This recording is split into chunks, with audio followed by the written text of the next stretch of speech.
دوستو، ایک مرتبہ حضرت علی رضی اللہ تعالی عنہ مسجد کوفہ کے منبر پر تشریف فرما تھے اور خطبہ دے رہے تھے۔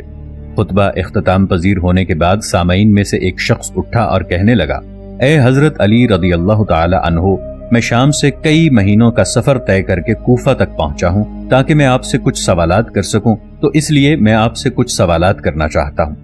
حضرت علی رضی اللہ تعالی عنہ نے فرمایا، اے ابن آدم، تم جو سوال کرنا چاہتے ہو بلا جھجک مجھ سے پوچھ لو۔ تب وہ شخص کہنے لگا، اے امام علی رضی اللہ تعالی عنہ، میرا سب سے پہلا یہ سوال ہے کہ ہم جو درہم اور دینار استعمال کرتے ہیں، یہ سب سے پہلے کس نے ایجاد کیا تھا؟ میرا دوسرا سوال یہ ہے کہ آپ مجھے اللہ کے اس نیک بندے کے بارے میں معلومات فراہم کریں جس نے ایک وقت میں 2 سگی بہنوں کو اپنے نکاح میں رکھا ہو، جبکہ اسلامی شریعت کے مطابق بیک وقت 2 بہنوں کو نکاح میں نہیں رکھ سکتے، یہ حرام ہے۔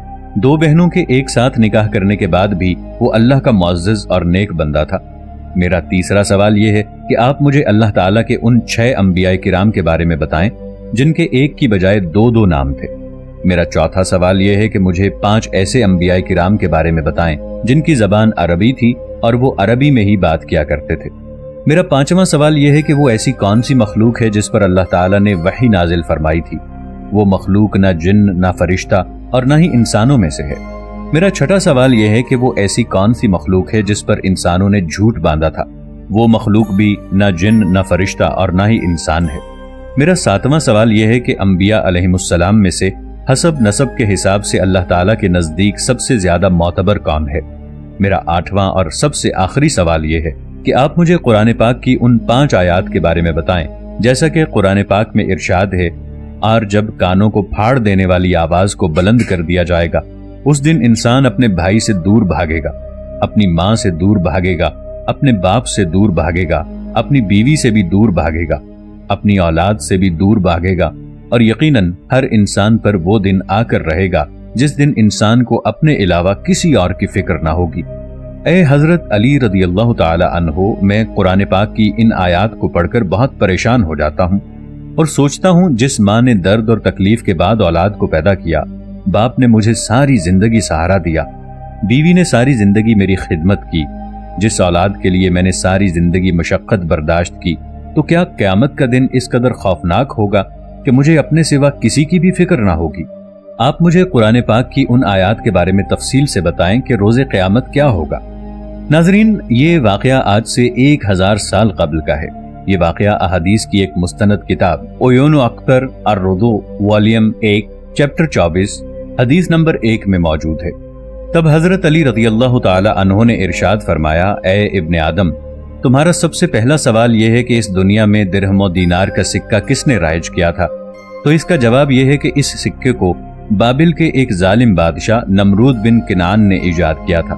4000 سال پہلے بابل نام کے اس شہر پر اس کی حکومت تھی اور حضرت ابراہیم علیہ السلام کا یہ کھلا دشمن تھا۔ بابل کو انگلش زبان میں بیبلونیا کہا جاتا ہے۔ اب یہ شہر عراق میں موجود ہے۔ اللہ پاک نے اپنے 2 معزز نبیوں حضرت ابراہیم علیہ السلام اور حضرت ادریس علیہ السلام کو بابل میں لوگوں کی ہدایت کے لیے بھیجا تھا۔ تمہارا دوسرا سوال یہ ہے کہ وہ کون سا اللہ کا نیک بندہ تھا جس نے بیک وقت 2 بہنوں سے نکاح کیا تھا؟ تو اے ابن آدم، وہ انسان حضرت یعقوب علیہ السلام تھے۔ وہ دونوں بہنیں جو ان کی بیویاں تھیں، ان میں سے ایک کا نام لیاہ تھا اور ایک کا نام راحیل تھا۔ اس کے بعد اللہ تعالیٰ نے 2 بہنوں سے ایک ساتھ عقد کو حرام قرار دے دیا تھا۔ فرمان خدا کے بعد حضرت یعقوب علیہ السلام کی امت میں سے کسی نے بھی بیک وقت 2 بہنوں سے نکاح نہیں کیا۔ حضرت یعقوب علیہ السلام کا دوسرا نام اسرائیل تھا، اس لیے ان کی اولاد کو بنی اسرائیل کہا جاتا ہے۔ بنی اسرائیل سے مراد صرف یہودی قوم ہے۔ جیسا کہ آپ بھی جانتے ہیں، پوری دنیا میں یہودیوں کا ایک ہی ملک ہے اور اس کا نام بھی اسرائیل ہے، جہاں پر یہ یہودی قابض ہیں۔ اس قوم کی ہدایت و رہنمائی کے لیے اللہ تعالیٰ نے 13 انبیاء کو بھیجا تھا۔ حضرت علی کرم اللہ وجہہ نے فرمایا، تمہارا اگلا سوال یہ ہے کہ وہ کون سے ایسے 6 انبیاء علیہم السلام تھے جن کے 2 نام تھے؟ اے ابن آدم، حضرت یوشع بن نون کا دوسرا نام ذوالکفل علیہ السلام تھا۔ یہ حضرت موسیٰ علیہ السلام کے خلیفہ اور جانشین تھے۔ حضرت خضر علیہ السلام کا دوسرا نام بلیا بن ملکان تھا۔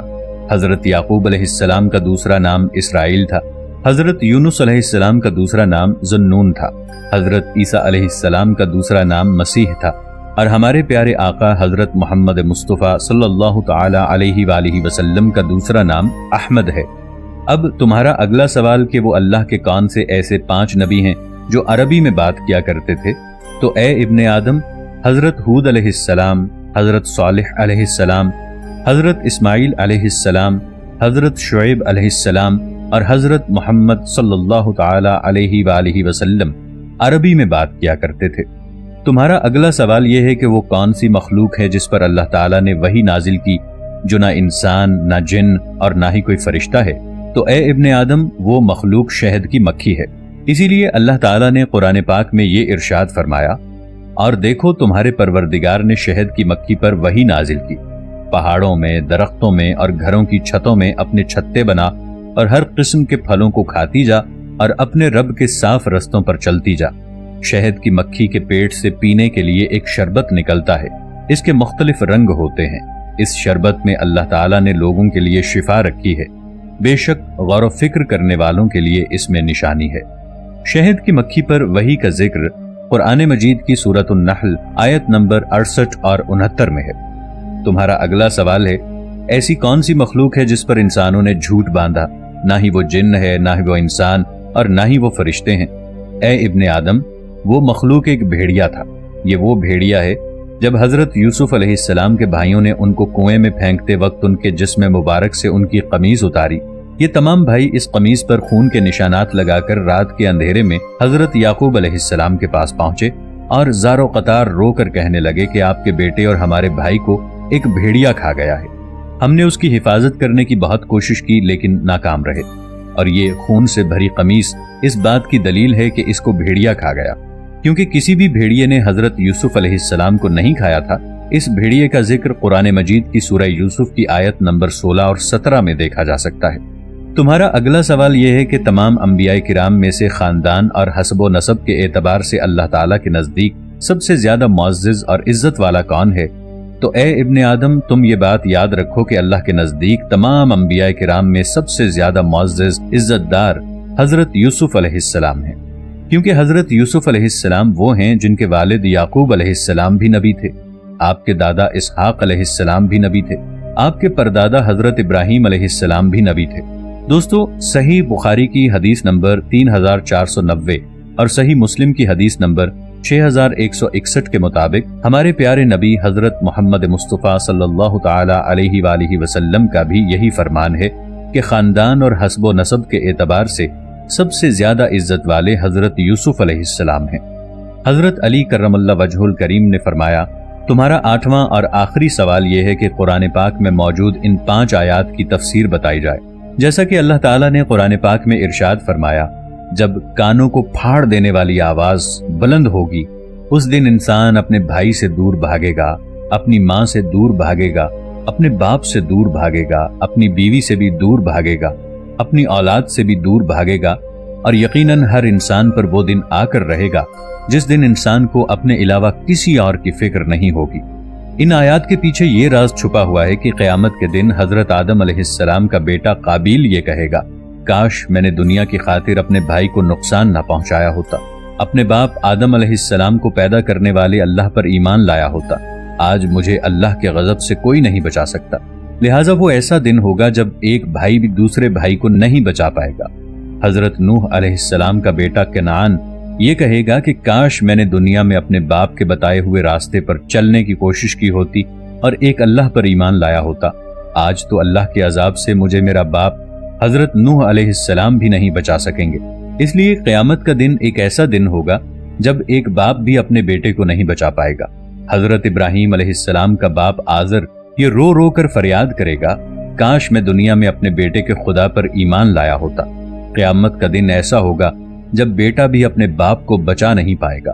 اسی طرح حضرت لوط علیہ السلام کی بیوی کہے گی، اے کاش میں نے دنیا میں حضرت لوط علیہ السلام کے ساتھ وفا کی ہوتی اور اس کے اللہ پر ایمان لائی ہوتی، آج مجھے جہنم کی آگ سے اللہ تعالیٰ کے نبی اور دنیا میں میرے شوہر حضرت لوط علیہ السلام بھی نہیں بچا سکتے۔ قیامت کا دن ایسا ہوگا نہ بیوی اپنے شوہر کو اور نہ شوہر اپنی بیوی کو بچا پائیں گے۔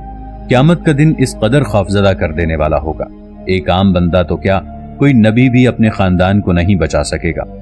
اللہ تعالیٰ ہم سب کو نیک اعمال کرنے کی توفیق عطا فرمائے اور جہنم کی آگ سے محفوظ رکھے، آمین۔